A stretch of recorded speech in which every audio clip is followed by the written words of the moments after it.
Ah, potentiel gâché. Alors, on commence par un petit flashback sur Isaac, l'auteur, le dernier auteur en date, qui donc a un boulot de vendeur de télé. Et ça lui plaît pas, hein, c'est une vie misérable qu'il vit et tout et tout.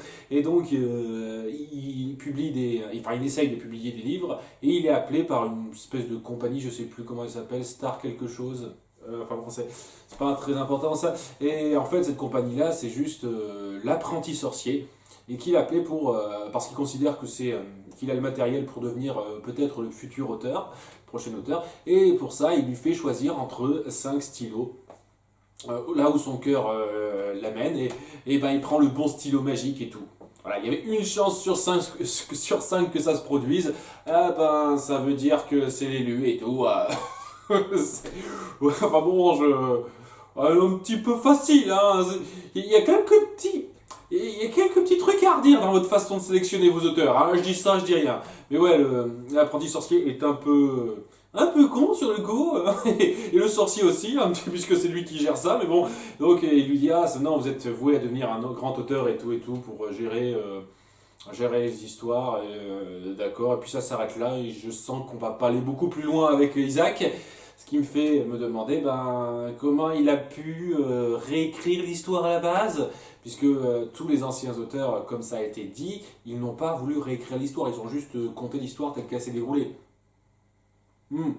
Donc, donc ouais, comment il a trouvé ce moyen-là, de quelle façon exactement? À nouveau, j'avais posé cette question-là avant, je me dis, déjà le fait que vous me balancez l'excuse, quoi, juste l'avant-dernier épisode, ou l'avant-avant-dernier épisode, puisque c'est un double épisode, ça, pour dire que ouais, c'est seul le sang de la sauveuse qui s'est obscurci pourra servir d'encre pour réécrire l'histoire. Je veux dire, comment il a pu le savoir ça? il y a, Quelle recherche il a pu faire là-dessus? Je sais pas trop. Donc ouais, et on n'explique pas comment il a basculé dans cette envie de réécrire l'histoire complètement et tout et tout. Et comme je voulais dire, hein, en gros, c'est un petit merdeux ce type qui est pas satisfait de sa vie, qui est juste frustré de pas mal de choses qui lui arrivent. Il a juste envie de réécrire les choses à sa convenance un petit peu parce que ouais, il est pas content de certaines choses. Et c'est un peu ce qu'il dit, ce qu'il dit quand il s'apprête à changer l'histoire, c'est-à-dire ouais, je veux changer les choses parce que j'aime pas la façon dont ça se passe, tout. C'est ouais, vraiment pas sensationnel comme personnage en soi, hein. Donc ouais, on passe à l'histoire centrale de cet épisode. Donc tout le monde est sur le qui-vive par rapport à ce qui va se passer. Personne se dit tiens, et si on attaquait directement le magasin de Gold, étant donné que Rumpelstiltskin est un petit peu pas très opérationnel tout de suite. Non, on réfléchit un peu de notre côté en se disant ah, alors, j'espère que le changement va pas se faire tout de suite. Ah, ben, vous avez de la chance que ça se fasse pas tout de suite. D'ailleurs, je comprends pas très bien pour ça non plus. Je veux dire, il, euh, il a besoin d'écrire The End à la fin du livre pour que tout soit effectif tout d'un coup. Alors qu'avant, il suffisait d'écrire un petit paragraphe et puis c'est bon, hein, ça se réalisait comme ça. Ou alors, il faut qu'il soit plus pris dedans en fait. C'est ça, j'imagine. C'est le truc. Donc, ouais, pendant qu'ils réfléchissent à tout ça et tout, il y a Auguste qui fait une rapide apparition parce que, ouais, c'est un double épisode de fin, donc on va faire des rapides apparitions de différents persos secondaires sans leur donner de grandes importances. Donc voilà, ce que Auguste dit, c'est que, ah, il s'avère que dans mes voyages, j'ai aussi rencontré l'apprenti sorcière. Vous saviez pas, j'imagine, hein, parce que les scénaristes l'ont inventé tout de suite. Et donc, il leur dit que lui devrait savoir quoi faire. Donc, ils appellent rapidement la Fée Bleue pour qu'elle aussi ait un petit rôle rapide de rien du tout, qui parvient à nous libérer en utilisant un objet qu'il possédait. Et puis l'apprenti sorcier leur dit ah, il faut empêcher l'auteur de faire ça et le renfermer dans le livre et tout. Et alors qu'il s'apprête à faire ça, le sort est lancé, la réalité est alternée et Henry se retrouve tout seul dans Storybrooke, complètement vide qui ne devrait même pas exister, techniquement. Je ne sais même pas pourquoi il est dans Storybrooke, là, il devrait être au milieu de nulle part, techniquement. Mais oui, parce qu'il a complètement changé l'histoire, de façon à ce qu'il n'y ait plus de Storybrooke, techniquement, en fait, l'auteur. Voilà, enfin Isaac, donc dans cette nouvelle réalité qui s'est créée, a écrit un nouveau grand best-seller des héros et des méchants qui raconte en fait exactement une toute nouvelle histoire, toute nouvelle entre guillemets, on verra ça plus tard, sur nos différents personnages du conte de fées, et ça a un ultra succès, etc. etc. Henri, qui après quelques recherches a fini par découvrir ça, vient le voir et le menace de l'enfermer dans la page du livre parce que apparemment, il y a toujours cette possibilité-là. La page est toujours en sa position, Henri, elle a toujours la petite clé pour l'enfermer dedans. C'est histoire d'avoir un moyen de le menacer, j'imagine. Enfin bon, la clé magique qui sort de nulle part est ultra pratique quand même. Donc, il le menace, il finit par lui raconter certains trucs, comme quoi, ouais, maintenant ils sont tous dans le livre original que j'ai créé et tout, et il n'y a plus rien à faire. Et Henri se dit, merde, je vais quand même faire quelque chose, et il utilise la clé pour rentrer dedans. Et l'auteur aussi est pris dedans, ce qui va l'amener à essayer de déjouer les plans d'Henri, parce que voilà, c'est le truc que j'ai vraiment pas compris et que je trouve bizarroïde sur le principe, mais bon, ça c'est règle de la magie, j'imagine. En gros, ils sont au début du dernier chapitre et, et, euh, et quand la fin du dernier chapitre sonnera, via la cloche, quand la cloche sonnera, et ben, ça veut dire qu'il n'y aura plus rien à faire, ce sera scellé et tout.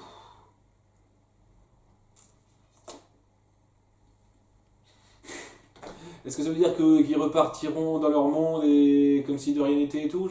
Je sais pas trop. Donc je dis magie, c'est bizarre, mais bon, ok, si vous voulez.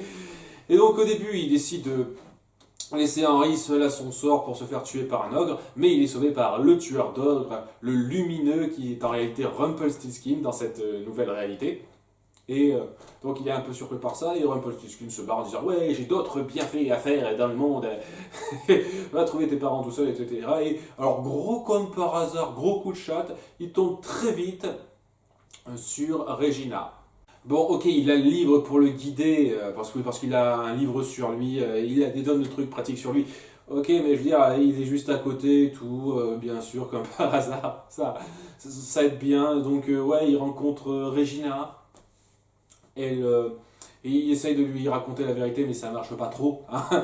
Donc c'est fait qu'il essaie de la suivre un petit peu, mais au final, je sais pas ce qui se passe vraiment, quoi. Il essaie, elle lui dit c'est bon, laisse tomber et tout, et puis je sais pas, hors champ, il finit par se retrouver toute seule. Ah, parce que j'ai pas raconté certains trucs de cette nouvelle réalité. Enfin, c'est ce que je mets entre guillemets, c'est pas réalité, c'est nouvelle, hein, parce que voilà, en gros, c'est juste on inverse les rôles. Mais quand je dis on inverse les rôles, mais c'est genre bête et méchant ce que je dis là, hein. Regina est en fuite parce qu'elle est responsable de la mort de l'amoureux de Blanche-Neige. Blanche-Neige qui est donc la méchante reine dans cet univers. Voilà, donc best-seller, hein, c'est-à-dire idée super originale. Je fais exactement la même histoire de base. Seulement, je change les noms des deux personnages. C'est pas Regina qui est la méchante reine, c'est Blanche-Neige. Et la pauvre princesse en fuite, ce n'est pas Blanche-Neige, c'est Regina.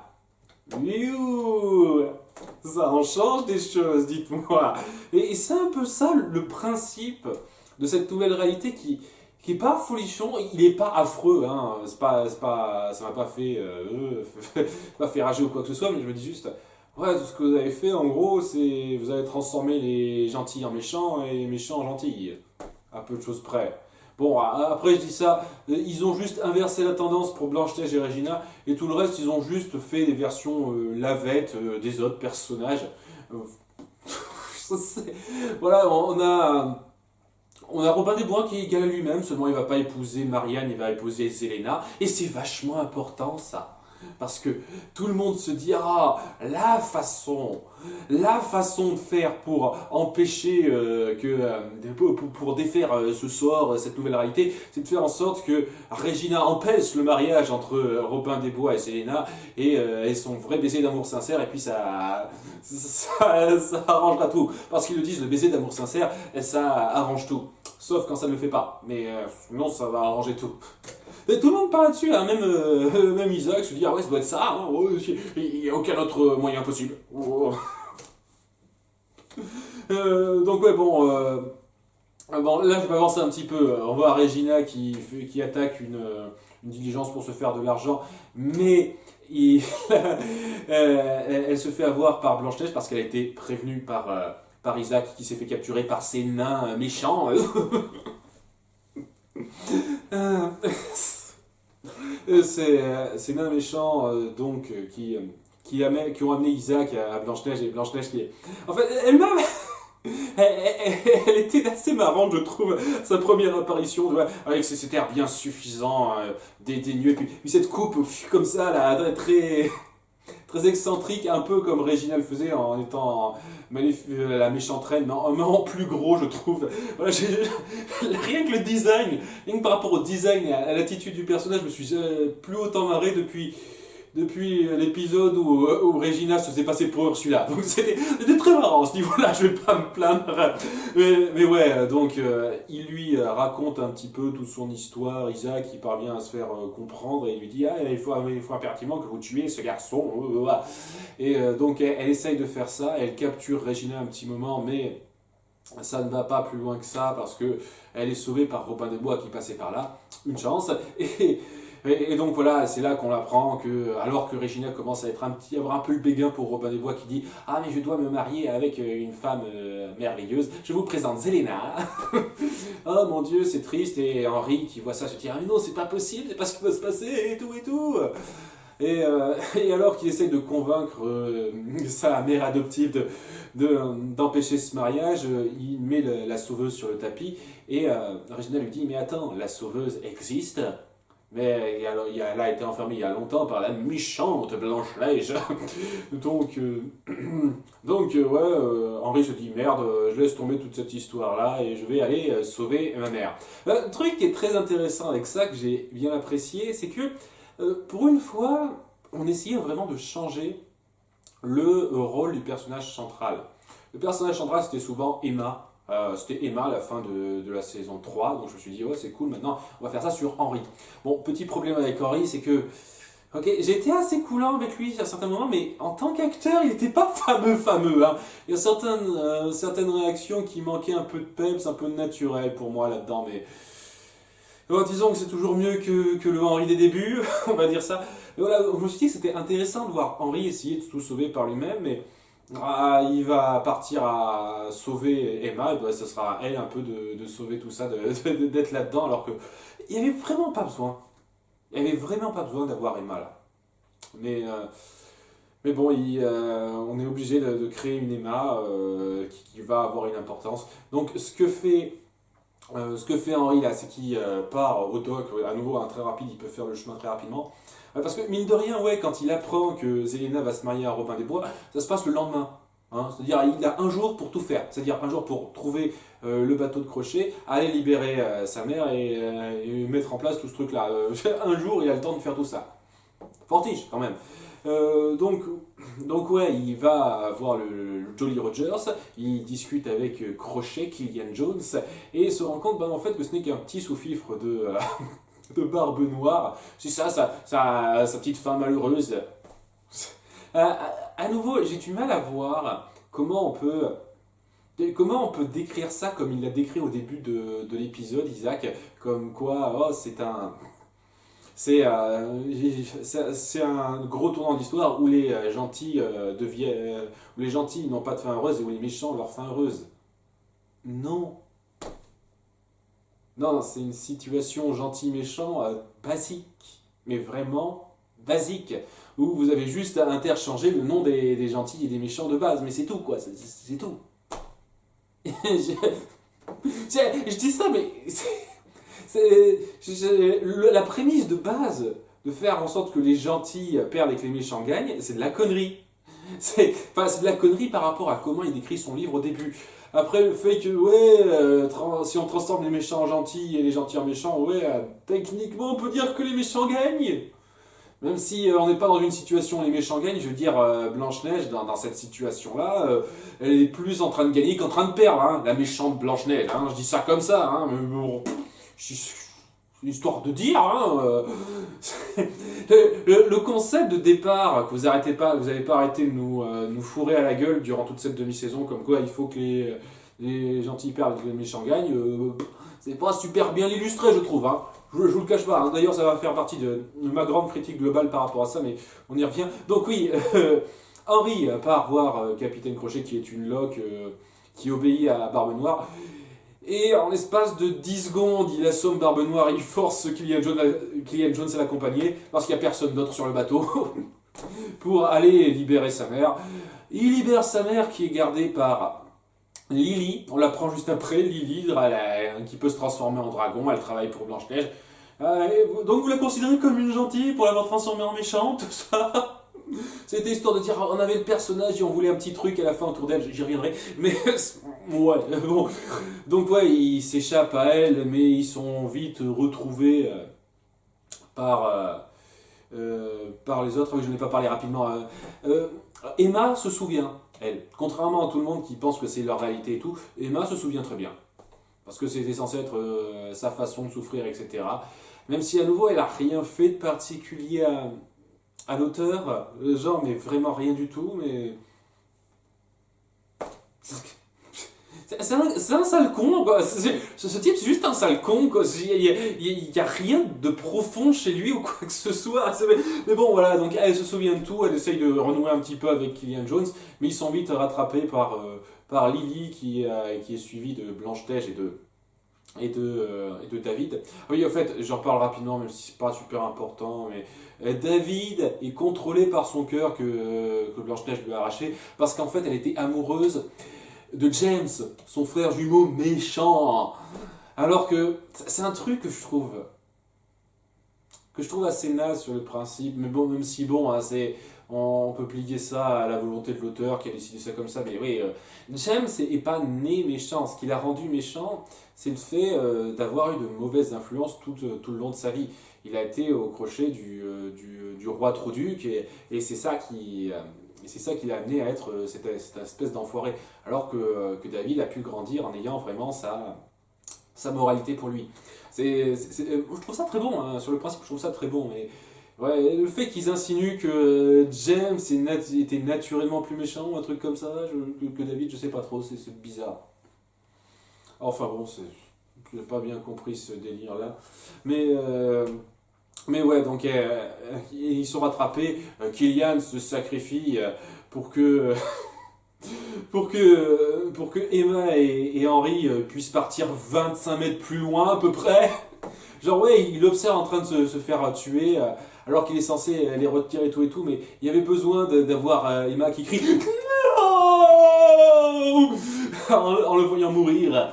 Il y avait besoin d'avoir Emma qui crie ça, donc ce qui fait que ça n'a absolument aucun sens leur scène de fuite, puisqu'ils sont à 25 mètres quoi. Ils sont à 25 mètres de Blanche-Neige, Lily et tout, donc pourraient facilement être attrapés, mais non. Donc il retourne voir Regina donc sans s'être fait rattraper, et Emma lui balance un discours à la con comme quoi ah, j'ai vu l'homme que j'aime mourir sans pouvoir lui dire mes sentiments, il faut que tu fasses pareil. Ça la convainc un petit peu de faire ça, donc ils partent empêcher le mariage, et ils sont malheureusement un peu stoppés par Rumpelstiltskin, le lumineux, parce qu'il a été prévenu par Isaac. Et il a bêtement cru ce qu'il a dit, malgré le fait qu'il n'y avait pas grand-chose pour l'appuyer. Mais voilà, Isaac lui a dit que ouais, il faut que tu fasses en sorte que cet enfant meure, que ce bien n'arrive pas pour que ton bonheur reste tel quel et que tu aies la belle vie que tu as tout de suite. Hein, avec Belle qui t'aime et un fils qui sort de nulle part. Ou alors, je sais pas, est-ce que c'est le fils de Blanche-Neige et David qui l'a remis là-dedans? Je sais pas trop. Peut-être, allez savoir. Ouais, je dis ça parce que ça n'a pas été. Enfin, je ne l'ai pas précisé, mais c'est dit au début que en modifiant l'histoire, on ne peut pas ramener les morts à la vie. Et j'imagine qu'on ne peut pas créer une vie de nulle part. Donc voilà, c'est pour ça que je me dis que ce bébé qu'ils ont, ça doit être le bébé de Blanche-Neige et David. Qui l'a fait changer de main, quoi, j'imagine. Mais voilà, c'est un détail à la con ça. Donc ouais, il a l'air assez heureux comme ça, mais Isaac le prévient que ça va mal se passer si Regina arrive à avoir son baiser d'amour sincère avec Robin des Bois. Et il est un peu dubitatif, il finit par lui croire comme ça. Parce qu'il sait certaines choses sur sa vie, donc il se dit que c'est forcément ça. Enfin bon, ça fait partie des petits détails sur lesquels je reviendrai à la fin. Là. Donc ouais, il essaye de les empêcher d'apporter Robin des Bois, mais Emma se dresse face à lui. Elle a plus ses pouvoirs, c'est la nouveauté du truc, elle a plus ses pouvoirs aussi. Et Rumpelstiltskin ne fait rien pendant une bonne minute, à part se battre à l'épée, alors qu'il a des pouvoirs magiques, il peut facilement l'assommer, mais... Bon, il a envie d'être fair play, même si ça sert à rien. Et alors que Regina essaye de faire éruption dans le mariage entre Zelena et Robin des Bois, il voit que Henri s'apprête à être trucidé par l'épée de Rumpelstiltskin et décide de se mettre, de s'interposer pour le sauver. Et donc elle est blessée et tout. Rumpelstiltskin se dit mon travail est terminé, je me barre. Puis Robin des Bois et Zelena sortent de la chapelle, genre 30 secondes après. Punaise, je savais pas qu'un peu de mariage pouvait se boucler aussi vite. Au passage, oui, il est le garçon de l'heure. Oui, il apparaît pendant 10 secondes. Wow. Je marre, c'est dingue. C'est dingue comme vous essayez à tout prix de le fourrer un tout petit peu dans chaque épisode. Donc, ouais, Robin des Bois voit ça et se dit il est super attristé pour elle malgré le fait qu'ils se sont connus genre 2 minutes en tout et pour tout dans leur vie, mais dans cette vie-là, mais bon, et c'est là que Isaac qui passait par là se dit c'est terminé et tout, mais Henri qui voit la plume magique. Ah oui, j'en ai pas parlé ça, excusez-moi. Le fait est d'avoir changé son avenir, son histoire à Isaac à lui-même, ça fait en sorte qu'il a enfreint les règles et maintenant il peut plus rien faire. La magie de la plume ne marche plus avec lui.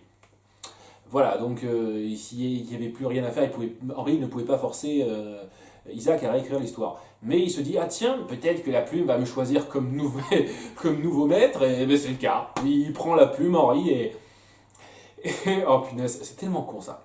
Alors, lorsque Isaac lui dit, mais tu pourras rien faire sans encre, et lorsqu'il m'a dit, oui, mais c'était mon sang, non, c'est pas exactement ça, il faut que ce soit le sang de la sauveuse noircie. Et il se dit, le sang de Regina devrait marcher. J'essaye de voir, mais vraiment beaucoup, en quoi ça pourrait marcher.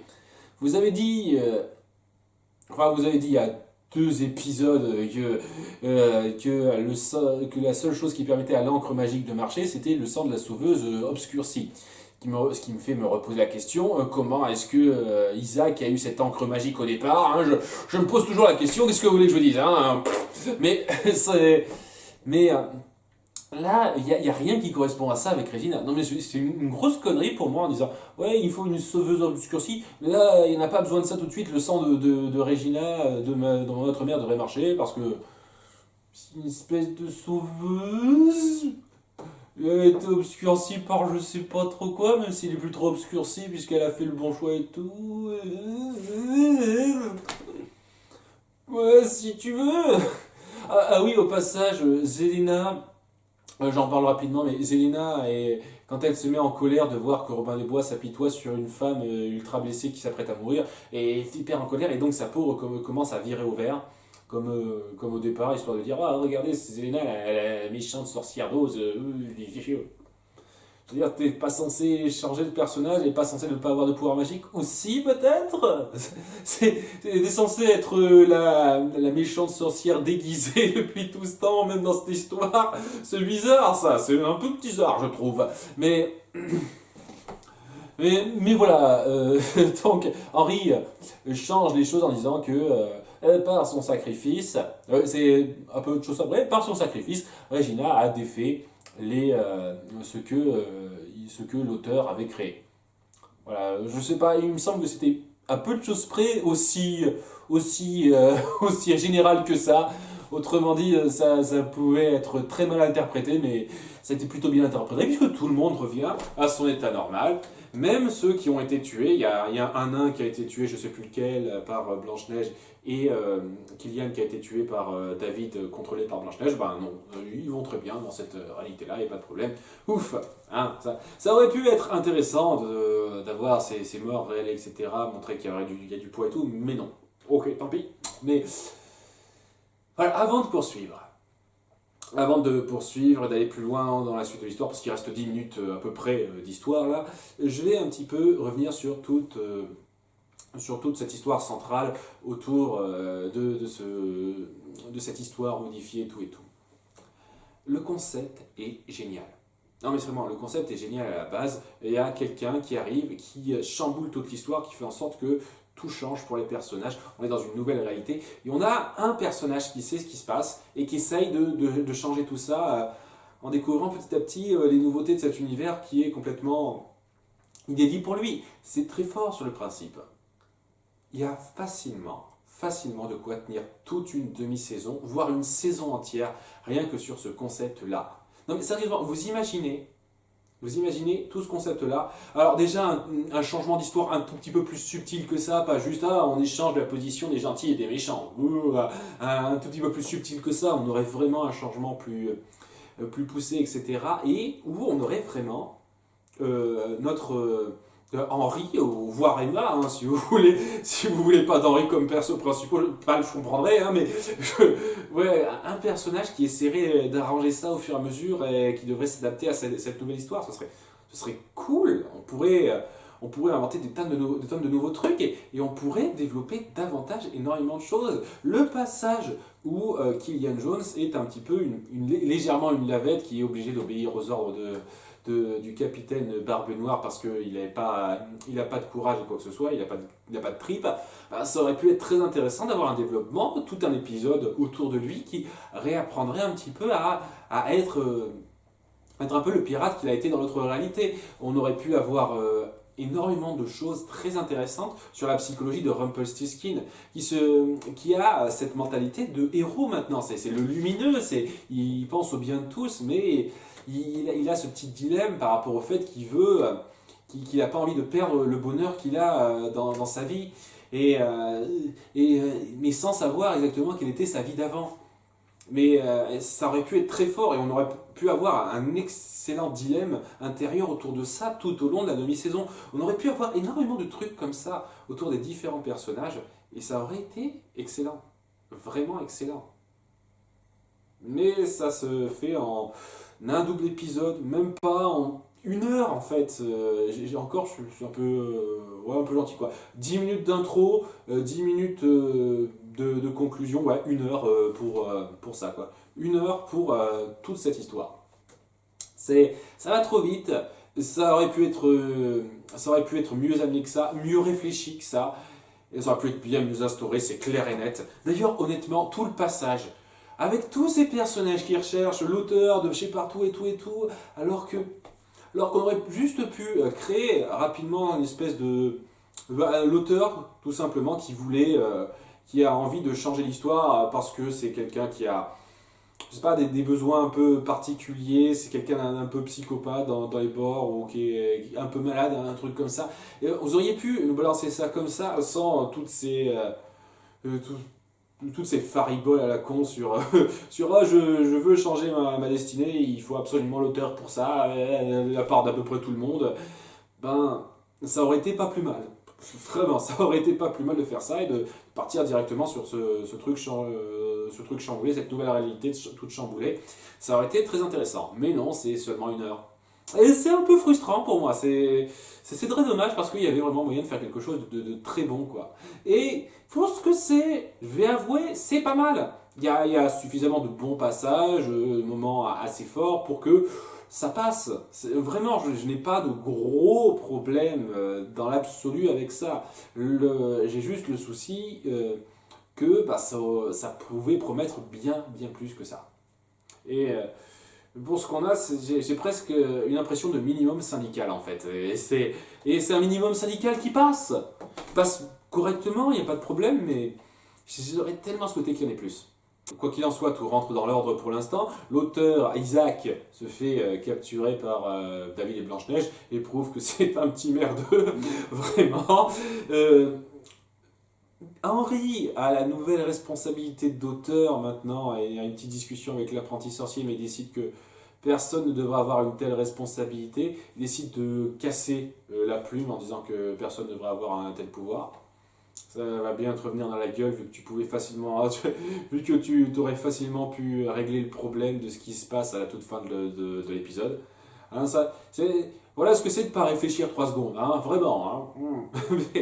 Et puis on a une petite conversation entre Lily et Emma où Lily lui dit que le fameux collier qui est là, ça lui vient de son père. Et elle ne sait pas qui est son père parce que quand on, quand on conçoit un bébé en étant dragon, on se souvient pas. C'est une débilité profonde ça. Ce que ça veut dire, c'est que Maléfique, un jour elle s'est transformée en dragon, pour le plaisir, et puis elle s'est souvenue de rien, parce que quand on est dragon, on se souvient pas du tout de ce qu'on se fait maintenant.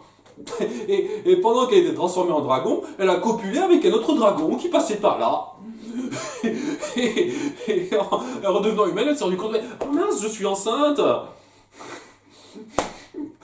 Et donc, un des mystères pour la saison suivante, c'est mais qui est le père de Lily?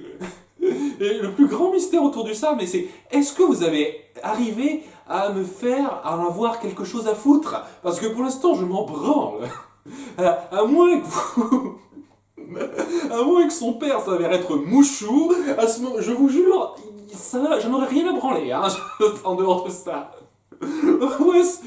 Ouais, le père de Lily, ouh, suspense. Ouais, et le plus gros souci là-dedans, quand même, c'est surtout le fait que maintenant que tout est rentré dans l'ordre, et ben Rumpelstiltskin, son cœur se noircit toujours. Et alors qu'il dit ces derniers mots à Blanche-Neige, à Belle, en lui disant ouais, ce serait mieux de vous barrer maintenant, parce que le ténébreux va refaire surface, il n'y aura que lui, et c'est mal barré pour vous. Elle vient prévenir tout le monde, et l'apprenti sorcier vient utiliser le fameux chapeau magique pour essayer d'enfermer les ténèbres. Et ouais, il sort le cœur de Rumpelstiltskin, il arrive à enfermer les ténèbres là-dedans, mais très vite les ténèbres ressortent, comme ça. Elle s'empare de l'apprenti sorcier, mais Emma parvient à l'empêcher de faire ça grâce à ses... il parvient à repousser les ténèbres grâce à ses pouvoirs de lumière en fait. Ok, et c'est là, alors que les ténèbres du ténébreux s'échappent, que l'apprenti sorcier leur révèle un petit peu ce qu'il en est. Et c'est quoi le principe du ténébreux? Ben, le principe du ténébreux, en fait, c'est qu'il existait une espèce d'incarnation des ténèbres pures et tout qui existait, et le sorcier essayait de lutter contre elles. Mais il s'est dit, il n'y arrivait pas, et donc il s'est dit, on va essayer de le contenir dans une seule personne. Et cette personne-là, donc, c'était le ténébreux, et on pouvait la contrôler grâce à cette dague. Pourquoi le sorcier n'a pas gardé cette dague sur lui éternellement? Ne me demandez pas. Je veux dire, ouais, d'après ce qu'on a dit, hein, le sorcier a transformé cette ténèbre en espèce d'incarnation qui peut se transmettre de personne à personne. Donc pourquoi il ne pouvait pas garder avec lui la dague qui contrôlerait le ténébreux? Pourquoi il ne pouvait pas essayer de faire en sorte que la dague revienne à quelqu'un de bien, à une famille juste ou un truc comme ça? Non. Nope, nope, nope. Donc ouais, à nouveau ça sent les trucs qui n'ont pas été pensés au début de la série, hein, c'est clair. Et donc ouais, l'apprenti leur dit ouais, il faut que vous retrouviez le sorcier. Son nom est Merlin. Donc ce n'est pas Yensid, c'est Merlin. On fait un match des deux. Et ouais, donc grand suspense. On va voir donc Merlin dans cette histoire. Et donc on va peut-être avoir retrouvé Lancelot dans un flashback à un moment donné, ce serait cool. Peut-être qu'on verra Arthur et d'autres personnes. Ça fait plusieurs moments, ça fait plusieurs fois qu'on parle du royaume de Camelot et tout. Ben, peut-être qu'on va enfin voir le royaume de Camelot. dans cette histoire. C'est pas plus mal, hein, j'ai rien contre. Mais pour l'instant, ça ne stoppe pas les ténèbres qui engloutissent la ville. Et pour commencer, il s'attaque à Regina pour lui aspirer sa lumière. Pourquoi elle particulièrement? C'est elle qui a le plus de lumière en elle maintenant. Je sais pas, c'est ce qu'ils se disent, hein. Peut-être qu'elle est juste que l'ombre est juste attirée par Regina parce que c'est elle qui a le plus de capacité à être maléfique. Je sais pas trop, c'est bizarroïde. Mais, euh, mais Emma se dit, ah non, je ne vais pas à nouveau laisser ta fin heureuse se gâcher, et se dit, vas-y, je vais utiliser la dague du ténébreux pour contenir en moi les ténèbres. Sacrifice et tout, c'est plutôt joli, et elle disparaît. En laissant la dague derrière, donc ne devrait pas poser un gros problème techniquement, mais voilà, est-ce que ça veut insinuer que Emma va devenir méchante? Ils sont pas super clairs là-dessus. Est-ce que les ténèbres se sont intensifiées d'année en année au fur et à mesure de ténébreux en ténébreux et que maintenant elles étaient tellement fortes qu'elles n'ont pas pu être contenues? Ce qui veut donc dire que quand Emma va a pris ça, son cœur va être complètement obscurci par les ténèbres directes ou pas. C'est très, ils ont pas été super clairs là-dessus. Après, je dis ça, mais c'est parce que j'ai vu rapidement le poster pour la nouvelle saison qui va suivre. Donc ça sent la Laïna pas très gentille, hein, je dis ça comme ça. Mais ça devrait pas être un problème puisqu'ils ont la dague à leur disposition. Enfin bon, hein, j'imagine qu'ils vont trouver un moyen pour rendre ça problématique et tout. Voilà, donc ça se termine là, hein, donc sur la dague qui montre maintenant plus le nom de Rumpelstiltskin, mais d'Emma Swan. C'est, le concept n'est pas inintéressant pour la suite. Une Emma qui a viré ténébreuse et tout, et il faut trouver un moyen d'arranger ça, ça peut être pas mal. Après, j'ai des petits doutes, surtout par rapport aux nombreux commentaires qui disent à quel point la saison 5 est mauvaise. Je pense que j'ai eu encore plus de commentaires pour dire que la saison 5 était mauvaise que la deuxième partie de la saison 4. Et puisqu'on parle de la deuxième partie de la saison 4, c'était pas fameux. C'est... Je reviens à ce que j'ai dit lors de ma conclusion sur la saison 3. Si vraiment je sens que la suite de l'histoire n'est pas super plaisante ou s'incorpore pas très bien, je peux toujours me consoler en me disant que la fin de la saison 3, ben, c'est la fin tout court de la série, hein, en changeant 2-3 petits détails. Et ben, je suis bien parti pour faire ça. Je veux dire, la première moitié de la saison 4 était pas mal en termes d'interaction de personnages, mais en termes d'histoire, c'était superflu pour moi. Ça pouvait amener quelque chose de bien, mais c'était également superflu et c'était très forcé et foireux sur pas mal de points. J'ai jamais ressenti autant le fait que la série s'écrivait au fur et à mesure que dans cette demi-saison. J'ai pas le sentiment une seule seconde, que dans les premiers épisodes par exemple, qui voulait clairement insinuer que c'était le sang noirci d'Emma Swan qui allait faire en sorte que la plume puisse écrire. J'ai le sentiment qu'ils n'y ont pas pensé une seule seconde quand ils ont commencé à dire ah oui, mais Emma a un potentiel de noirceur, il faut qu'on fasse en sorte qu'elle devienne maléfique et tout. J'ai le sentiment qu'ils ont pensé vraiment les trucs au fur et à mesure avec à peine 1 ou 2 épisodes d'avance maximum. Maximum. Et c'était pareil pour la première moitié. Hein. On sent qu'il y a énormément de trucs qui sont amenés avec le cul là. Et au moins la première moitié de la saison 4 avait l'avantage d'avoir beaucoup de relations de personnages intéressantes, d'interactions intéressantes, et de ne pas se cantonner à 50 000 nouveaux personnages. C'est-à-dire que ça partait sur une franchise qui s'incorporait dans le tout, et ça restait sur cette franchise-là. En incluant de façon un peu foireuse les autres, mais voilà, on sentait pas que ça partait dans tous les sens. Mais là, ça part dans tous les sens, avec Ursula et Cruella qui sont là juste pour être là, honnêtement, juste pour être là, et pour avoir un petit rôle d'un épisode rapide. Histoire de dire, ouais, on a eu notre petit rôle, on se barre, c'est quasiment ça, quoi.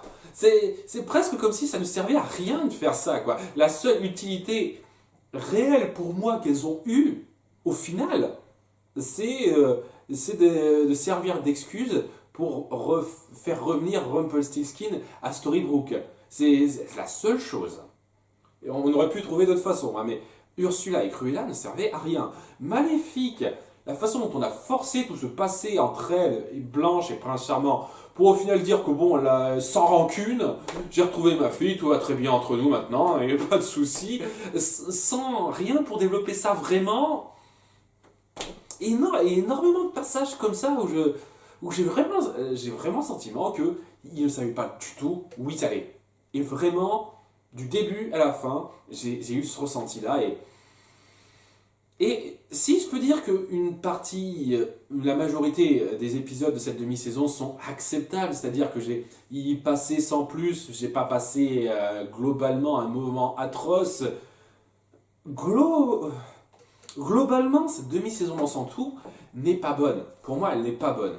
Elle est mal pensée, mal réfléchie et voilà, pris individuellement, les épisodes peuvent passer vaguement, la plupart d'entre eux, hein, mais dans la globalité, pour moi, c'est foireux.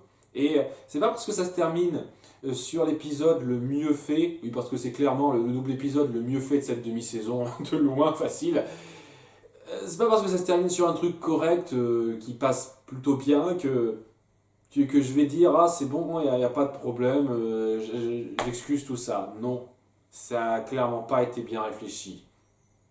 Du début à la fin, j'ai pas du tout une seconde l'impression qu'ils ont clairement réfléchi à toute leur histoire, qu'ils l'ont bien instauré et tout, et c'est foireux pour moi. C'est vraiment foireux. Et ça en fait clairement le pire arc de cette série pour l'instant. Et j'espère que la saison 5 sera pas aussi mauvaise, même si j'ai de gros doutes par rapport à certaines réactions que j'ai lues en commentaire, mais on verra bien. En tout cas, à très bientôt pour la saison 5. Ciao!